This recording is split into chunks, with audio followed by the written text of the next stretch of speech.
Right now, we want to bring you the latest on a developing story on this election night. The Jefferson Circuit Court has ordered polling be extended tonight at two different locations in Jefferson County. The first, Blue Lick Elementary School in southern Jefferson County. The polls for two precincts there were closed for about 30 minutes today due to a public safety emergency connected to a police pursuit. The other location is going to be Highland Baptist Church on Cherokee Road.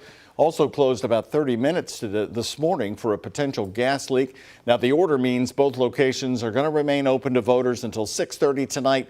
A spokesperson for the county clerk's office tells us the results for the two polling locations may be delayed, but they are going to begin counting the other sites when they close at 6. And hello, everybody. Thank you for joining us on this exciting election day. I'm Doug Proffitt. And I'm Shay McAllister. At the very top of the ballot, the race to decide who will be Kentucky's governor for the next 4 years. But that, of course, is not the only race. There are several other important elections statewide and right here locally in Kentuckiana. We plan to run through all of them. WHAS11 has crews at election watch parties all across town. Travis Breeze and Alex Dieter are out at the Marriott downtown, where Daniel Cameron and Attorney General candidate Russell Coleman are posting their watch parties. Also, Isaiah Kim Martinez and Connor Stephan are at Paris Town Hall, where Andy Beshear and Attorney General candidate Pam Stevenson are going to be holding their watch party. And we want to start with the race on everybody's mind here in Kentucky. It is the governor's race. Incumbent Governor Andy Beshear looking to stay in the position for another 4 years. Let's get out to senior reporter Isaiah Kim Martinez and chief photojournalist Philip Murrell at Paris Town Hall with the Andy Beshear campaign. And we are going to find out if Beshear is able to win again with some Republican counties.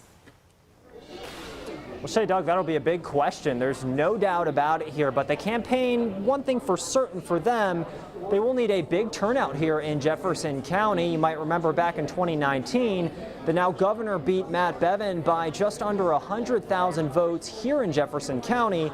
Now some experts tell us that 100,000 vote lead, or around that much, might be the minimum here, the threshold to put the governor in a good position.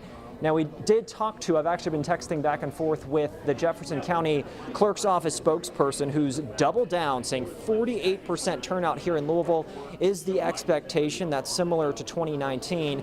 Now, whether that will be enough for a county that votes hard blue is to be seen. Now, I want to take you back to last night. I covered Beshear's final Get Out the Vote rally. There was a packed crowd not far from here at a brewery just east of downtown. His messaging staying consistent with what we've heard in recent months. He's, of course, touting his economic investment wins for the state, the passages of bills to legalize both medical marijuana and sports betting, and, of course, his leadership through COVID and natural disasters across the state. And Doug, Shay, something interesting the governor said to us last night, to the crowd, was that as soon as he won, this is his words, he says he took off his Democrat hat. He says he's a proud Democrat, but when he won, he took off that hat to better serve every single family. I also asked him directly what sets him apart from the challenger in this case, Republican Daniel Cameron. He told me Daniel Cameron in this race has attacked and attacked, and that is not how you lead. Words from the governor there. Doug, Shay. Now let's check in on the Republican side. WHS11's Alex Dieter and senior photojournalist Alyssa Newton are covering Cameron's watch party at the Marriott in downtown Louisville. Alex? Doug, Shay, we are here at the downtown Marriott in Louisville, and just within the last couple of hours, I spoke with Daniel Cameron's press secretary, Courtney Norris, and she said Cameron is expected to be here at the Marriott around 6 this evening. Now, Cameron and his wife voted this morning at the Wilder Elementary School in Louisville. Cameron has continued to nationalize the race, tying Beshear to Biden. And this morning, he also reiterated that he is confident he'll win the race. As the last few hours of polls being open-end, Cameron shared his last message with voters this morning. Get out and vote. And, obviously, we've had a robust campaign. But if you want leadership in this state, that is going to reflect your values, going to eliminate Kentucky's income tax, going to get violent crime under control, make sure we never shut down our schools, our small businesses, or our churches again. I hope you vote Daniel Cameron today.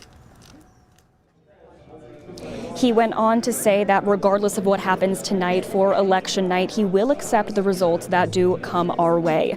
And again, Cameron will be here at the watch party at the Marriott around 6 this evening. Alyssa and I will continue to give live updates as they unfold. Live in Louisville, Alex Dieter, WHAS 11 on your side.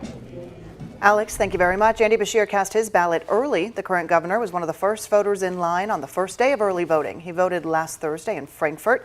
Later that day, he was with Louisville native and Grammy-nominated rapper Jack Harlow at U of L, encouraging young people to get out and vote. And a man was arrested at a polling location in Louisville today, accused of intimidating voters at the Portland Community Center. It happened just after 9 o'clock this morning. LMPD officers say 40-year-old Jason Cockrell was waving a flag attached to a fishing pole. He's accused of making threats against voters at the community center. Officers found he also ripped the printer attachment right off of a voting machine, preventing at least one person from voting. Cockrell's charged with menacing, tampering with a voting machine, and interfering with an election. So we want to get ready for election night. We've got the best election analysts in town again joining us all night long on WHAS11. Republican consultant Iris Wilbur-Glick of McCarthy Strategic Solutions and Democrat David Tandy, the former Metro Council president, here also with Denton's law firm in Louisville.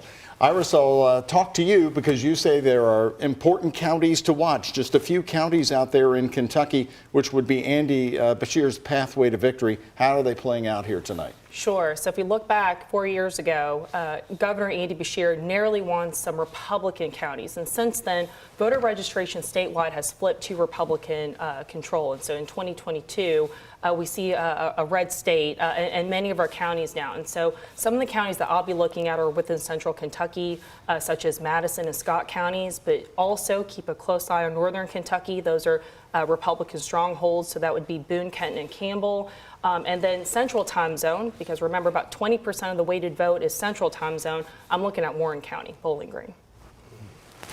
Okay, now over to you. So we know that Beshear is considered a pretty popular governor, but he has really been linked to Biden by Cameron this season. Why do you think that is, and what impact do you think it might have? Well, I think in most races that we see here in Kentucky, particularly governor races, they're a precursor to kind of what we will see on the national level. So for Republicans, they will want to try to nationalize this race, whereas for the Democrats this year, we want to make it a local race.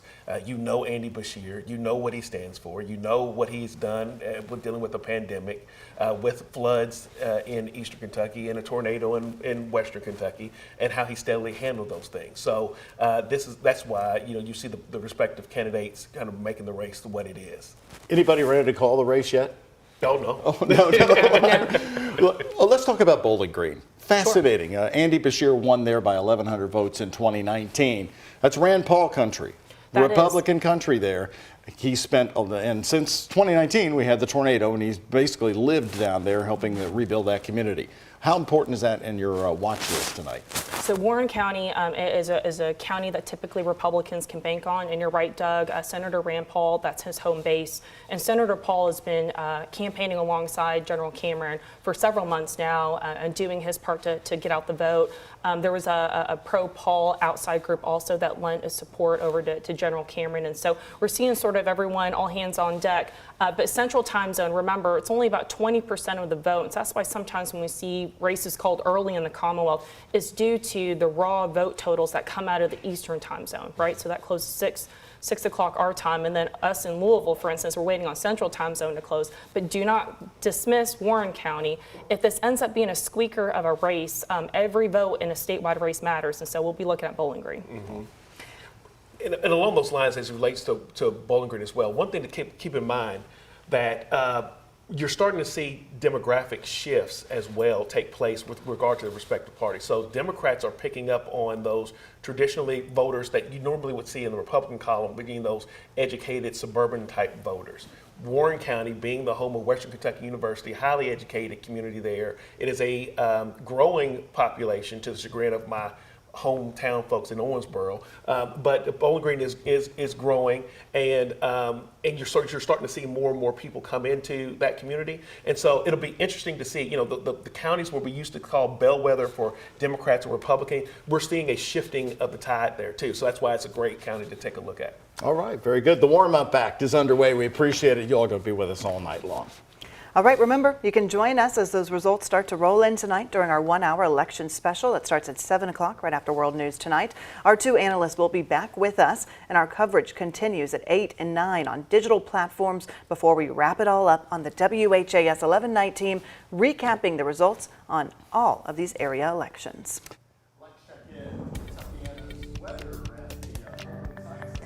Good evening. Well, it is going to be a very big night ahead. We have some clouds building in. Thankfully, we don't have to worry about the weather. We are staying nice and dry, and temperatures are pretty mild in Jefferson County, right at 74 at the airport, 71 in Bowman, 73 in Turquoise Park. So temperatures are actually going to get warmer as we head out tomorrow. So we are going to be getting to the low 80s. So heading out for your evening stroll tonight, going to be dark by 7 p.m., 68 around that time. A few clouds in that forecast. Tomorrow, it's a summertime setup. We have temperatures in the low 80s, well above average by about 15 degrees, all because of this warm front attached to this low pressure system drifting to the north. That cold front will sweep through early Thursday morning, so we're going to see the cold air first before we see the showers this time. So expect temperatures in the 50s with some rain Thursday through Friday. I'm going to time that out a little bit closer here coming up here shortly in just about 10 minutes.